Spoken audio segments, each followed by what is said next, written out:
And choose your own vision, please. Anyway. Anyway. So that was Sarkodie and Obrafo, Brighter Day Hope. And I said before I played it that there are some who think Sarkodie should be added to the top 10 best rappers alive around the world today. And somebody texted me that around the world. Somebody texted me that top 10 in Accra, he will struggle to join. Oh no, I think that one, dear. He's one of Accra, Ghana's best. Actually, Ghana, dear. He's one of Ghana's best. Yeah, that may be that. What? Around the world, you're stretching it by saying around the world. Yeah. Global, no, definitely not. Sir, you can think of 10 rappers around the world who are better than him. Yeah, Mamavi saying so. Don't use the 80s as there. You see, you can't even begin to compare. I think we should stay in Ghana. Wait, how many continents are there? How many continents are there on the planet? What? 1, 2, 3, 4. I counted. 5, 6, 7. Arctic and Antarctica are they continents? Antarctica. So let's say 7. Yes. All right. So because rap came from America, we'll give them the first 3 from America. Then the number 1 from every other continent. Sarkodie will still not make it. Mamavi, what are you saying? I believe that he's Africa's. Yeah. I mean, he can easily be Africa's best. No. He can easily be Africa's Kanye West. Anyway. I almost said best, but I got confused along the line. A lot of people started popping in my head, and whatever you say. Yes. But he's top notch. He is. Yeah. Absolutely. World class.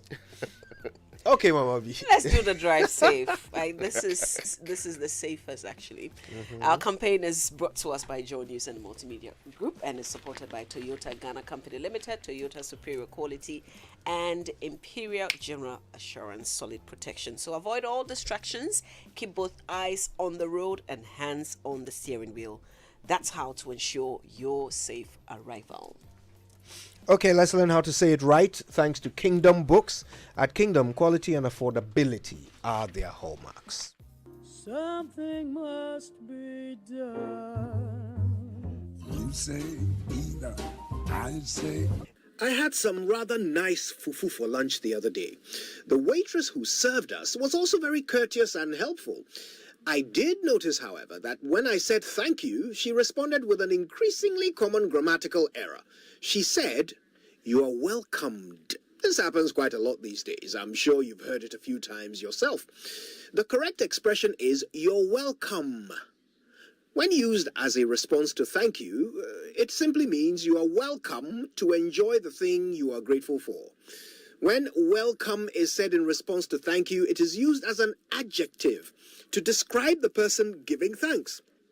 An adjective cannot have a past tense, so you cannot say you're welcomed. The word welcome can, however, be used as a verb, as in, I welcome you to the Super Morning Show, or we welcome the new government directive. As a verb, welcome can have a past tense. It's only then that we can say welcomed, as in, on Friday, I welcomed you to the Super Morning Show. I hope that helps us all to say it right.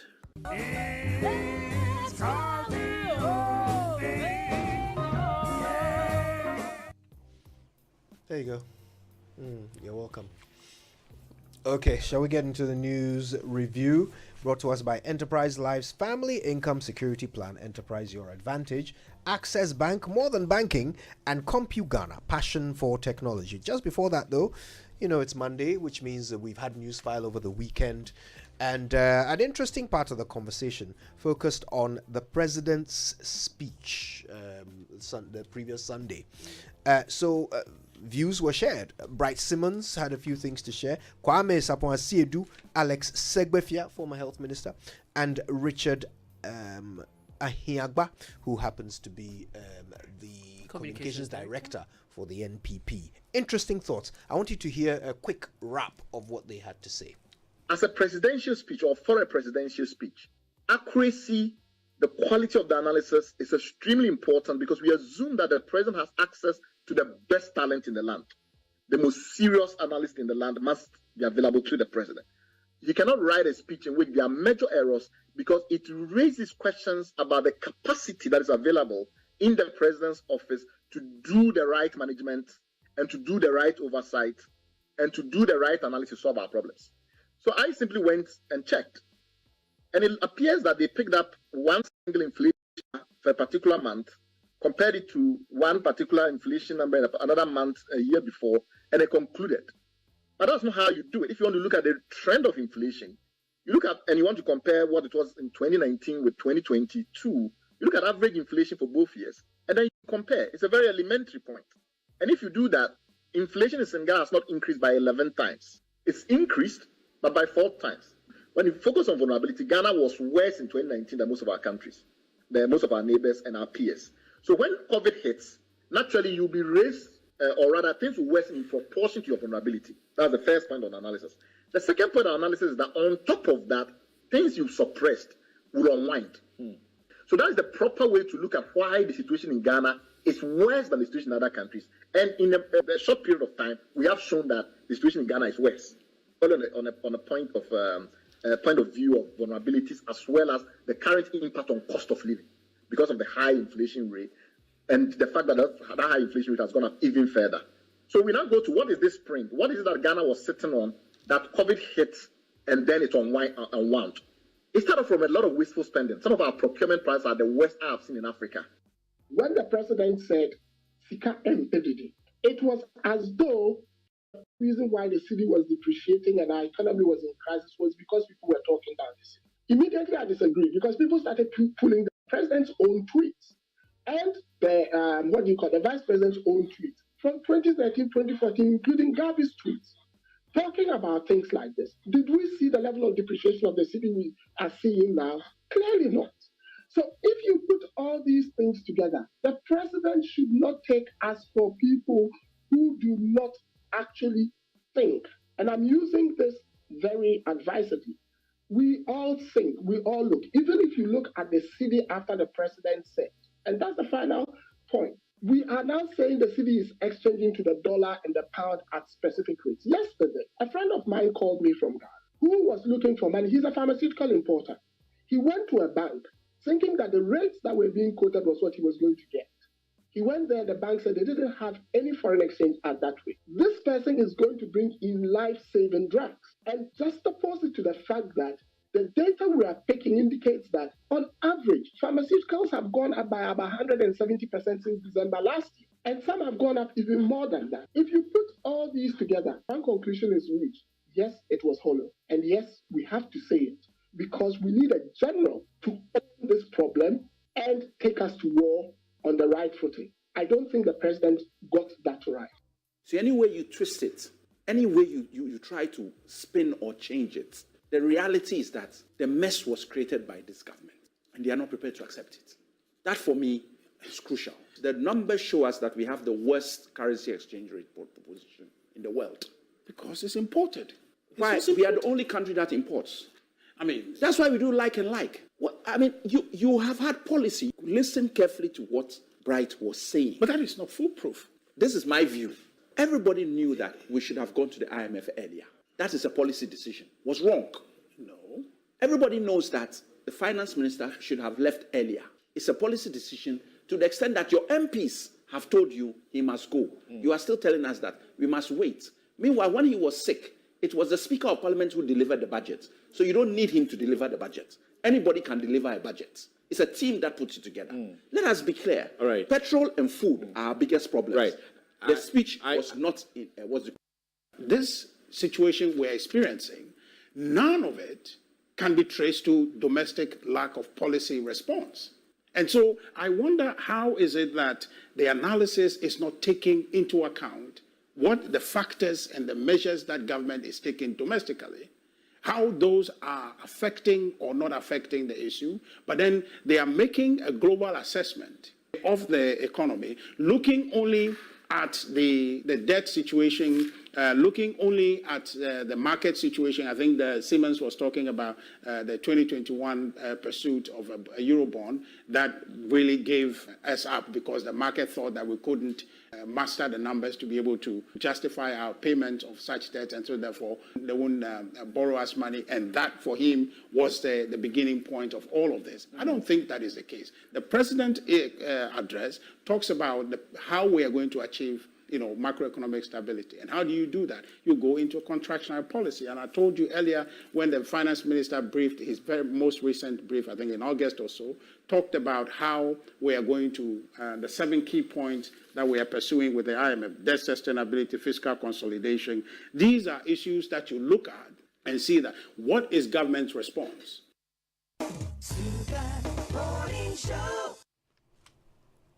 Yeah, news file. Thoughts? Very interesting, right? I mean, if I start from the point where, and I agree that government is not in the mood to accept that I did anything wrong, and I am willing to move on, because what can you do? There's a limit to what you can do. You can't force the people to accept that. We hope it doesn't mean that they would repeat some of these things, because sometimes if you're not admitting that you did something wrong, you're likely to repeat it. And the very talks that we are making and the decisions even we made when we were in the thick of all of this have come up for questioning. There is something that generally, I don't know if it's arrogance or it's just being power drunk, that happens with our governance, that people cannot reflect like their colleagues do elsewhere and come out and say, this we got wrong. And we got wrong, we are willing to do something different and make sure that we will gain your trust and move on with this.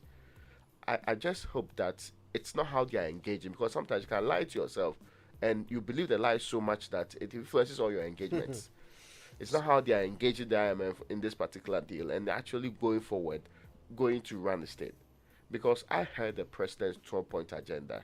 Those rehash issues are not in any way something that we are hearing for the first time. If we reproduce them, there should be a different thinking about how it's going to be implemented. I didn't get that. It's been over a week. We're promised that some ministers were going to flesh it out properly. They were going to give us more details. I'm here to hear a single one of them, giving out the detail that the president was talking about. But, well, maybe we should wait a little bit longer. Now that they pushed the budget a little bit backward, maybe there's still some time for us to engage on this. There is a lot that our governance does to us, and it always makes it look like we are third-class citizens. We will not be given information. If you disagree and you challenge it, they will actually question why you don't think that this should be the way forward. I'm just praying that going into the future, we'll do things differently. I am very hopeful. Hope is what we have at the moment. Let's see what's in the papers. Oh, let me stay with the Daily Guide. It's reporting this morning, ex-Beige CEO charged for stealing over 1.2 million. So if I quickly let you in on the charges, the document that 1.2 what? Billion cities.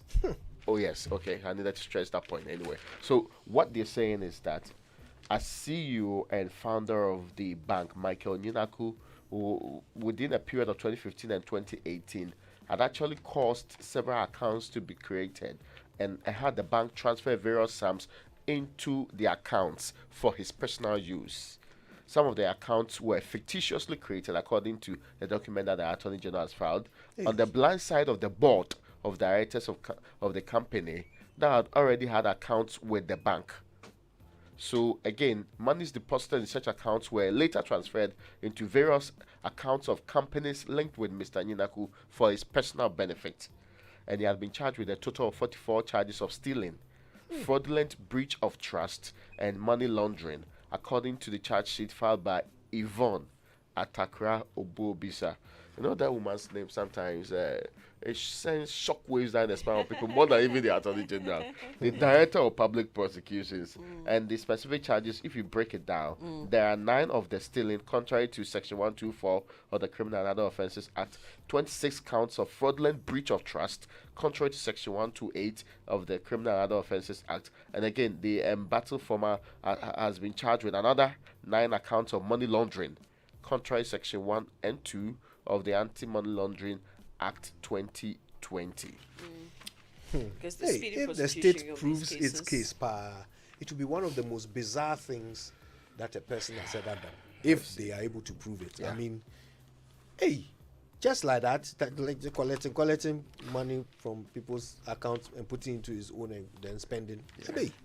Well, there are too much stories here. Ashanti's Evers not enemies. That's O2 for Osei who went to the Hogbe Chochoza with the huge delegation. It was very colorful. Yeah, If you follow it the pictures was. and it was very, very interesting. The Gamanche was also there and the Kwahunina was also at that particular end. But I agree with him though. At the core of it, I actually think that Ashanti's and Evers have collaborated in so many other ways. Absolutely. Except that in politics, there's a very cool rule of dividing to conquer. You divide the people according to, let's say, religious, ethnic lines, Yeah. so that they can have blind loyalty to you. And that blind loyalty you can count on. So you say that they hate us. They hate us because they have a candidate who's not our own. Yeah. So vote for me, whether I'm qualified or not qualified. And I will exploit that to actually get more votes. Someday, we will get over this. That's People the will rise devil. above this. Yeah. Because we know that it doesn't yield any development. In fact, the people in Ashanti cry a lot because of some of the complaints they have. And the legitimate reasons they raise about, we voting for you and you not doing much. Yeah, and I hope people can see the beautiful friendship between Yeah. Togbi 3 and the O2-4. I mean, that the story that you shared, the picture is also on the front page of the Daily Graphic. I mean, Yeah. the two of them in beautiful smiles, having a conversation. All right, there's also another story in the Daily Graphic. Economic challenges, consumers resort to improvisation. So the paper reports that people are now finishing products that they would have bought on the market. They're now finishing them at home. And for instance, they name soap, something that you would have bought on the market. People are now buying the products and making the soap themselves, so they can have a lot more. Yeah. All right, well, let's go online. The online review this morning is brought to us by Zenith Bank in your best interest, Goyle Good Energy, and Achieve app. Visit your app store or Play Store and search Achieve to download and install now. Think investment, think Achieve. Well, make life simple on the go. Pay the easy way with a Zenith card online or in store. With your Zenith card, you can pay for your Facebook ads, Netflix, iTunes, Amazon subscription bills, and your online shopping or in-store purchases. Using a Zenith card gives you the opportunity to enjoy discounts, experience safe, secure, and convenient card transactions, and so much more. Think payment, think Zenith. Zenith Bank in your best interests. In this era of impossibly expensive fuel, thank God for the convenience of Goyle. Okay, at Goyle filling stations, you can pay via Momo. Just remember to Momo it at Goyle. Also, you can use your bank card. All right. Drive to the nearest Goyle station now. Buy your fuel, pay by Momo or bank card or Goyle Go Card. Visit Goyle social media platforms. Facebook, it's Goyle.official. On Instagram, Goyle_GH, and on Twitter, Goyle_official for more information on the service stations where you can conveniently use Momo. Goyle Good Energy, Goyle Ya Yedim.